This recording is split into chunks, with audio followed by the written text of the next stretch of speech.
ខ្ញុំដាដល់សាមុនជ្រៅព្រោះខួបប៉ុណ្ណាគឺខ្ញុំដាដោយពឹងព្រះជាស្ដាដល់ការអស្ចារ្យនៃព្រះគ្រីស្ទនោះខ្ញុំនឹងស្រែកច្រៀងសរសើរព្រះព្រោះព្រះអស្ចារ្យដល់ខ្ញុំគ្រប់ពេលវេលាក្រុមដង្ហើមចេញចូលខ្ញុំសរសើរទ្រង់ខ្ញុំនឹងលួចរំខ្ញុំច្រៀងពីនាមទ្រង់ខ្ញុំនឹងស្រែកប្រកាសខ្ញុំនឹងស្រែកប្រកាស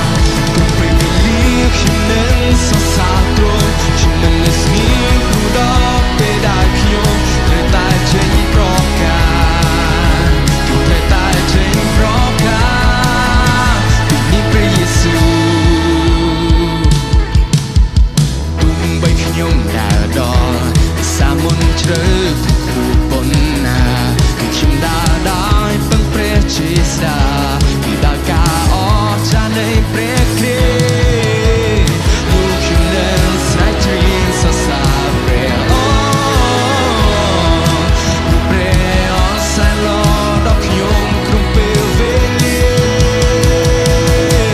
ទុំដង្ហើមចេញចូលខ្ញុំសរសើរទ្រង់ខ្ញុំនឹងលរំខ្ញុំច្រៀងពីនាមទ្រង់ខ្ញុំនឹងស្រែកប្រកាសខ្ញុំនឹងស្រែកប្រកាសទុំពេលវេលាខ្ញុំនឹងសរសើរទ្រង់ខ្ញុំមិនស្ងៀមព្រោះដល់ពេលដែលខ្ញុំត្រូវតែចេញប្រកាសត្រូវតែចេញប្រកាសខ្ញុំនឹងហាមចេញចូលខ្ញុំសរសើរទ្រង់ខ្ញុំនឹងរំខ្ញុំច្រៀងពីនាមទ្រង់ខ្ញុំនឹងស្រែកប្រកា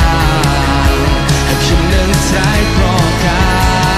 សគ្រប់ពេលវេលាខ្ញុំនឹងសរសើរទ្រង់ខ្ញុំមិនស្ងៀមព្រោះដល់ពេលដែលខ្ញុំត្រូវតែចេញប្រកាសត្រូវតែចេញប្រកាសពីនាមព្រះយេស៊ូវ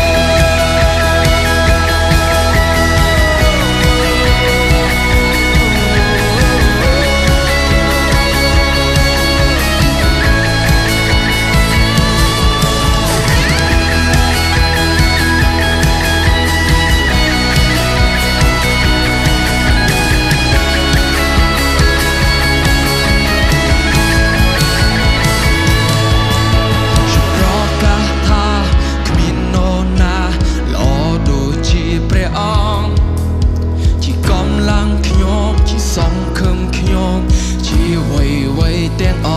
ងខ្ញុំប្រកាសថាគ្មាននរណាល្អដូចជាព្រះអង្គជាកម្លាំងខ្ញុំជាសង្ឃឹមខ្ញុំជាវ័យទាំងអងខ្ញុំប្រកាសថាគ្មាននរណាល្អដូចជាព្រះអង្គជាកម្លាំងខ្ញុំជាសង្ឃឹមខ្ញុំជាវ័យទាំងអងខ្ញុំប្រកាសថាគ្មាននរណាល្អដូចជាព្រះអង្គជាកម្លាំងខ្ញុំជាសង្ឃឹមខ្ញុំជាវ័យទាំងអងគំដង្ហើមចេញចូលខ្ញុំសរសើរទ្រង់ខ្ញុំនឹងលរំខ្ញុំច្រៀងពីនាមទ្រ